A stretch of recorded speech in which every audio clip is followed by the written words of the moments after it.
Throughout history, you may have noticed that people love a good crossover, like for example in 2004, when Jay-Z and Linkin Park, for whatever reason, came together and created some of the most legendary music known to man, which united both white fans of rap and white fans of alternative rock. Or like when it's finally your dad's turn to take you for the weekend, so you see your parents in the same place for the first time in 2 years. Whatever your cup of tea is, I'm sure that we can all agree, without crossovers, this planet would be going down the shitter. Or wait, shit. If you are still confused about what I mean by a crossover, imagine you take 2 or more of your favorite characters, people, universes, storylines, which are usually separate from one another, and then throw them into one big melting pot to create absolute chaos. Case in point, motherfucking Space Jam. No, I mean seriously, what the fuck is this shit? So, they take one of the most iconic basketball players of all time, aka Michael Jordan. They take Looney Tunes, which, you know, on its own was already a pretty insane show. And then they're like, hey kids, you wanna know what happened to Michael Jordan when he retired for 2 years in 1993? Well, duh, it's obvious. He had to go save the Looney Tunes gang from the intergalactic slave trade, led by none other than Danny DeVito himself. And get this, in order to enlist the help of Michael Jordan, Bugs Bunny kidnaps him in broad daylight and sexually harasses him until he agrees. Because for some reason, the intergalactic slave traders have agreed that if the Looney Tunes gang beat them in a game of basketball, they go to traders don't know idea what basketball is. Powers of 5 players, leaving them shit. Oh my god, is that beloved American actor Bill Murray, known for his roles in movies such as The Ghostbusters and Groundhog Day? What is he doing here? Anyways, the too long then Space Jam version of why Michael Jordan retired in 1993 is go fuck yourself. Now, as would often appear to be the case, critics didn't really like this movie, and they said a lot of very mean things about it. Just as a side note, and to give you a bit of an example, let me read you this review which was put out on release of the movie in 1996 by the Washington Post. Sufferin' Succotash. That irreverent alpha tune Bugs Bunny has been reduced to a sock-sniffing cheerleader in Michael Jordan's ego-tripping Space Jam. And even though the wacky wabbit shares top billing with his airness, this overly commercial enterprise is almost as hairless as Jordan's bald head. Jesus Christ, Rita. And it's not like their criticisms were invalid at all. Space Jam was basically one big commercial for the Warner Bros, while also serving as a kind of a propaganda campaign for how amazing Michael Jordan is. But as a crossover, Space Jam does its job. As a man who was born after Space Jam, also known as the only acceptable time in the history of the universe to be born, I myself am very glad that I don't live in that stupid ass alternate universe where Space Jam does not exist. Like, yeah, sure, we have climate change, we're all probably gonna die within the next 20 years, but we got motherfucking Space Jam. And hey, in case you were wondering, boy, I hope there's a Space Jam 2 coming. Oh, you're in luck!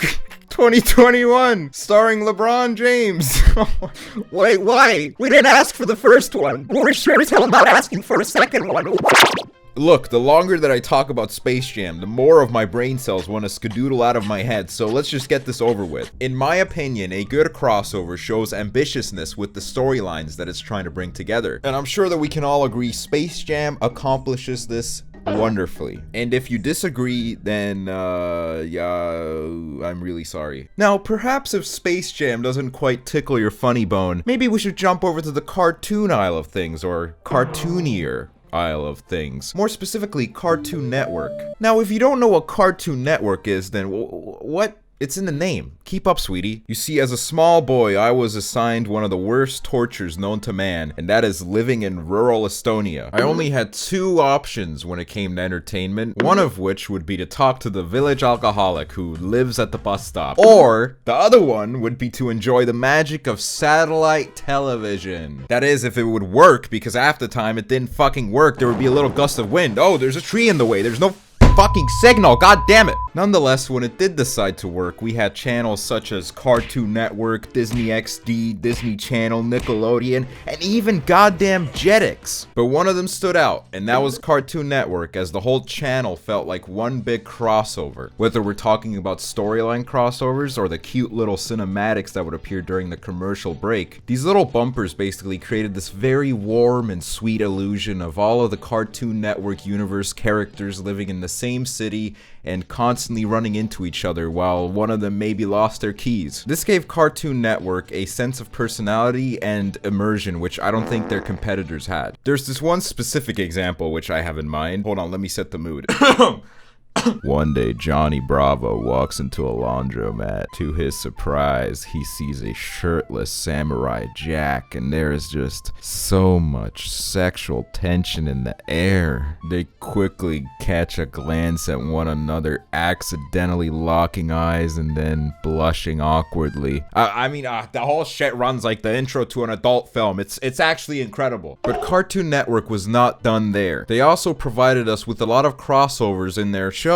Like, for example, Johnny Bravo meets the Scooby-Doo gang, where Johnny Bravo is walking in the woods, the Scooby-Doo gang picks him up, and then he starts hitting on all the women. Or Johnny Bravo meets the Flintstones, where Johnny Bravo proves that a horny man can do anything he sets his mind to, including going to the Stone Age and hitting on a bunch of cave women. But if for some reason your thirst is not cleansed by many of Johnny Bravo's sexually driven crossovers, ma'am, may I please interest you in some Cartoon Network and WWE crossovers? Somewhere during the WWE timeline, Vince McMahon and his friends accidentally went a bit overboard with the glue sniffing, and were like, hey, you know what would make sense? The WWE and the Flintstones coming together. Hence, this was born, where Fred Flintstone was all like, hey, dude, I fucking need some money, bro. Y'all mind if I start the WWE in the Stone Age? Okay. But then, Vince McMahon was like, I don't think I've sniffed enough glue. Hold on. What if you take the Scooby-Doo gang and then there's a massive boulder coming at them and then John Cena flies out of nowhere with the theme song blaring and saves the day? Yup, that is actually real. That actually happened. I've probably spent countless man-hours trying to figure out what sort of substances you need to abuse in order to somehow give birth to this, but so far, my hours of research has left me with one question. What's going on? Alright, let's see how quickly I can segue this to Michelle Obama. Now, in case you're a John Cena kind of guy and this just did not have enough John Cena for you, let's have a look at the Fred Figglehorn movies, where John Cena plays John Cena, Fred Figglehorn's father. I don't even want to go into this one. By the way, have I said John Cena enough? John Cena, John Cena, John Cena, John... Our little Freddy boy here was a unique cupcake, as he was the first big YouTuber and also the first YouTuber to cross over into traditional media. In Season 2, Episode 10 of iCarly, so cleverly named I Meet Fred, as you can guess, they meet Fred. Now I'm just gonna let the episode itself do the talking for me here. But as we're on the topic of iCarly, I can finally waddle my way into Dan Schneider's magnum opus. And no, I am not talking about that weird-ass episode where he made Carly get her toe stuck in a faucet. I'm talking about Season 5, Episode 9, I Meet the First Lady, aka Michelle Obama. It's quite unclear on how Michelle ended up in this episode. Maybe she was a fan of Dan Schneider's footwork. But never mind that. In the episode, Michelle Obama shows up to the iCarly apartment completely unannounced, like she has no idea what common decency is. She then proceeds to talk about what a big fan of iCarly she is, and how she delayed a meeting with a governor in order to come meet iCarly. Like, Michelle, what the fuck? iCarly had this really over-the-top and weird XD random funny segment called Random Dancing, and never in my life did I once think I would see Michelle Obama partaking in this ritual. But there it is. Michelle Obama doing random dancing. Is that Dan Schneider? Why, Dan? Why'd you have to walk in a frame? Why'd you have to force yourself into this? God damn it, Dan.